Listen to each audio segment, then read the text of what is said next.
अस्सलाम वालेकुम। आज का हमारा टॉपिक होगा फर्स्ट ईयर बायोलॉजी से। क्योंकि ये फर्स्ट लेक्चर है तो आज हम लोग बायोलॉजी की इंट्रोडक्शन ही करेंगे। बायोलॉजी जिस तरह आप लोग बचपन से बायोलॉजी की डेफिनेशन करते आए हो कि biology is the branch of science in which we study about all living organism. तो यहाँ पर मैंने थोड़ी सी एडिशन की है, बाकी डेफिनेशन आप लोगों की भी ठीक है ना, लेकिन कुछ थोड़ी सी मैंने यहाँ पर एडिशन की है। आइए ज़रा उसको डिस्कस करते हैं।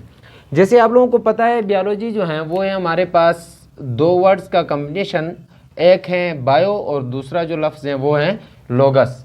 तो बायो का मतलब आप लोग पहले भी आप लोगों को पता है, पहले से पढ़ते आए हो कि बायो का मतलब है लाइफ और लोगस या फिर लॉजी का मतलब क्या है, टू डिस्कस और टू स्टडी। अब इन दोनों को अगर हम लोग मिलाएं तो लाइफ टू स्टडी मतलब लिविंग ऑर्गेनिज्म की स्टडी करना, लाइफ की स्टडी करना। तो the branch of science in which deals with the study of life और living organism is known as biology. ये हम लोग बचपन से यही डेफिनेशन करते आए हैं। यहाँ पर एडिशन क्या की है?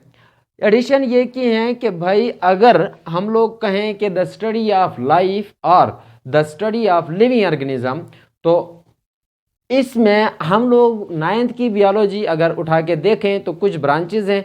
उन ब्रांचेस में एक ब्रांच है हमारे पास जो पैलेंटोलॉजी, जिसके अंदर हम लोग फॉसिल्स के बारे में स्टडी करते हैं। तो लिविंग ऑर्गेनिज्म के बारे में स्टडी करना बायो कहते हैं। अगर ये कहा तो फॉसिल्स जो हैं वो तो लिविंग है ही नहीं, वो डेड है। तो इसका मतलब ये होगा कि वो डेड लिविंग ऑर्गेनिज्म, डेड जो बॉडीज़ हैं उनकी स्टडी हम लोग बायो में नहीं करते।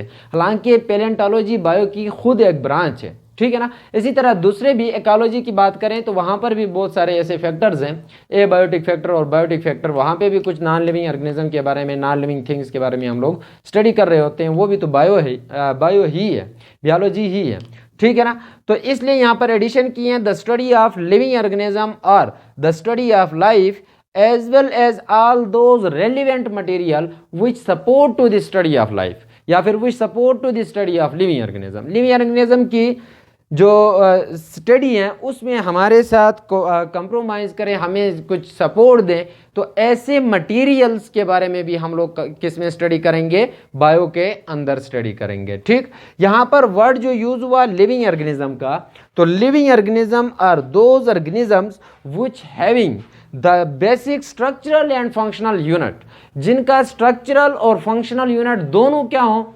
सेल हो, कोई अपना स्पेशल स्ट्रक्चरल और फंक्शनल यूनिट हो, जो कि हमारे पास सेल हैं।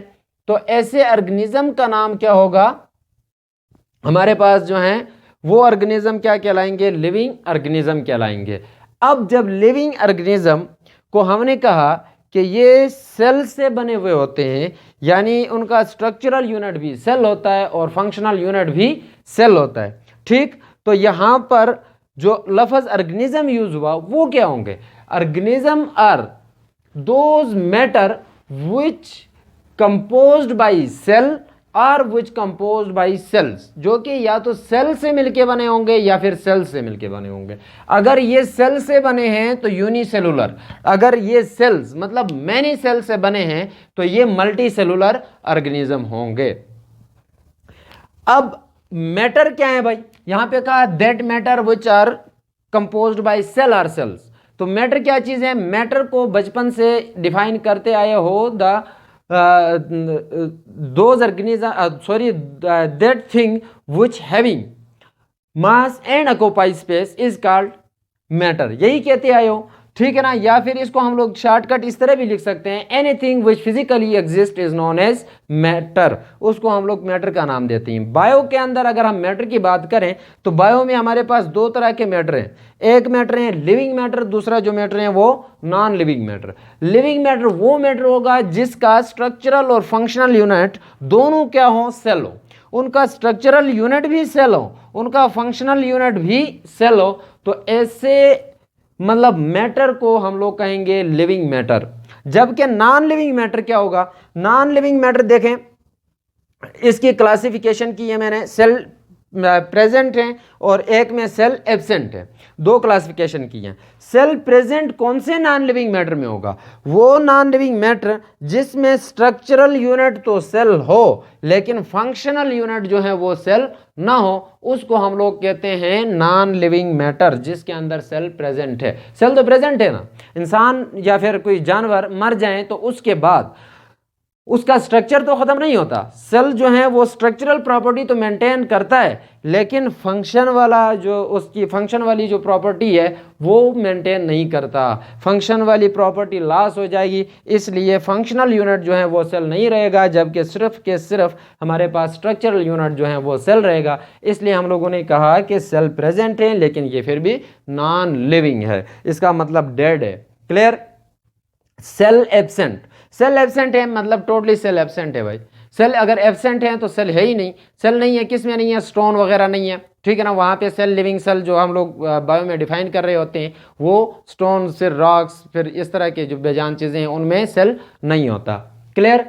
अब बार बार सेल सेल सेल करते जा रहे हैं तो सेल क्या चीज़ें अभी बताया पीछे कि भाई cell is the basic structural and functional unit of all living organism. तो यहां पर स्ट्रक्चरल एंड फंक्शनल यूनिट दोनों प्रोवाइड करता है। स्ट्रक्चर भी प्रोवाइड करता है हमें, फंक्शन भी परफॉर्म करता है। क्लियर? इसकी डिस्कवरी कब हुई? सेल की डिस्कवरी, तो सेल की डिस्कवरी हमारे पास रॉबर्ट हुक एक साइंटिस्ट था जिसने 1665 में स्टडी किया।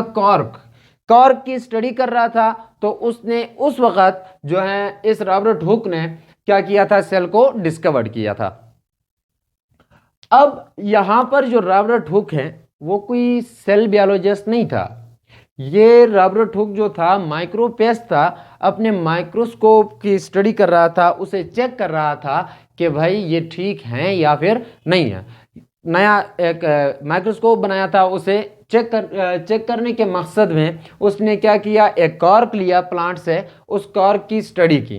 कॉर्क को मैंने थोड़ा सा ग्रीन कलर से लिखा है, कॉर्क को मैंने रेड कलर से लिखा है इसलिए कि इस कॉर्क की डेफिनेशन यहाँ पर मैंने अलग करके की है, ठीक है ना। तो कॉर्क जब उसने अंडर माइक्रोस्कोप स्टडी शुरू की तो उस वक्त उसे चैम्बर्स मिले। किसे? रॉबर्ट हुक को। जब इसने ये चैम्बर देखे तो उस वक्त इसने कहा कि भाई ये जो चैम्बर्स हैं ये क्या है? सेल। क्या है? सेल है। लेकिन ऐसा नहीं है, ठीक है ना। अब क्यों नहीं है अभी बताते हैं। कॉर्क क्या चीज है? तो कॉर्क यहां पर है हमारे पास लिविंग ऑर्गेनिज्म में, स्पेशली प्लांट्स की जो आउटर मोस्ट डेड लेयर होती है उनके स्टेम ब्रांचेस के ऊपर, उसको हम लोग कॉर्क का नाम देते हैं, ठीक। और ये बनती किस तरह है? Found by the secondary growth of plant की सेकेंडरी ग्रोथ में एक डेड लेयर आ जाती है प्लांट के स्टेम और ब्रांचेस के ऊपर। उस डेड लेयर का नाम क्या होता है? कॉर्क होता है। क्लियर?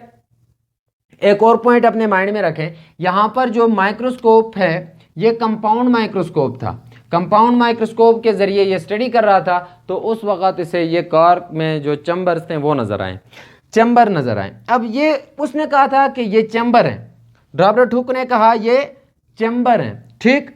यहां पर देखें प्लांट की सेल की जब स्टडी करें तो प्लांट सेल ये वाला, इसकी आउटर मोस्ट लेयर जो है वो सेल वॉल है। जबकि एनिमल सेल की स्टडी करें तो इसकी आउटर मोस्ट लेयर जो है वो सेल मेम्ब्रेन है। क्लियर? जब यहां पर सेल मेम्ब्रेन है, यहां पर प्लांट सेल की outermost layer cell wall है, और इधर रॉबर्ट हुक ने जो कॉर्क लिया था वो वुडी प्लांट की आउटर मोस्ट डेड लेयर थी। तो इसका मतलब ये हुआ कि रॉबर्ट हुक ने असल में जो चीज देखी थी वो पूरा ये सेल, मतलब सेल के अंदर इसने तो कहा था चैम्बर है, एम्प्टी है अंदर से, ठीक है ना। ये वाली जगह चैम्बर है, इसने कहा था एम्प्टी है, खाली है, ठीक। तो इसका मतलब ये हुआ रॉबर्ट हुक को आउटर लेयर नजर आई थी। क्या नजर आई थी? Outer layer. तो आउटर लेयर क्या चीज है? Cell wall. तो इसका मतलब कि the discovery of cell was actually the discovery of cell wall. जो डिस्कवर उसने किया था असल में रॉबर्ट हुक ने, वो क्या चीज थी? सेल वॉल ही थी। क्लियर? नेक्स्ट चीज हमारे पास न्यूक्लियस, जो कि एक छोटा सा टॉपिक मैंने आप लोगों को दिया हुआ है कि डिस्कवरी ऑफ न्यूक्लियस को किसने डिस्कवर किया? तो 1833 में रॉबर्ट ब्राउन एक साइंटिस्ट था, उसने क्या किया? ऑर्चर्ड प्लांट सेल के अंदर न्यूक्लियस को डिस्कवर किया। अब ये ऑर्चिड प्लांट क्या है, तो ऑर्चिड प्लांट जो है वो हमारे पास स्मॉल फ्लावरिंग प्लांट्स होते हैं, ठीक है ना। यहाँ पे जो ऑर्चिड सेल्स हैं उन ऑर्चिड सेल्स को मंकी सेल्स का भी नाम देते हैं। तो यहाँ पर ये खैर इतना डिटेल में जाने की ज़रूरत नहीं है कि ऑर्चिड प्लांट की तरफ चले जाएं, मंकी सेल्स की तरफ चले जाएं। तो ये कुछ एक्स्ट्रा पॉइंट्स आप लोग नोट कर सकते हो, अपने माइंड में रख सकते हो, ठीक है ना। यहाँ तक था हमारा इंट्रोडक्टरी जो लेक्चर। अब इंशाल्लाह कल हम लोग सेल डिस्कवरी तो हो गया, तो नेक्स्ट टाइम से इंशाल्लाह हम लोग स्टार्ट लेंगे सेल की जो थ्योरी पेश की गई हैं कि क्यों पेश की, उनकी ज़रूरत क्या पड़ी, उनको मतलब किस तरह महसूस हुआ कि सेल थ्योरी पेश करनी चाहिए, ठीक है ना। और इसके जो इमरजेंस थी वो क्या थी सेल थ्योरी की, उसके ऊपर एक डिटेल वीडियो लेक्चर इंशाल्लाह अज़ीज़ कल अपलोड हो जाएगा। सो आज के लिए इजाज़त दीजिए। अस्सलाम वालेकुम, अल्लाह हाफिज़।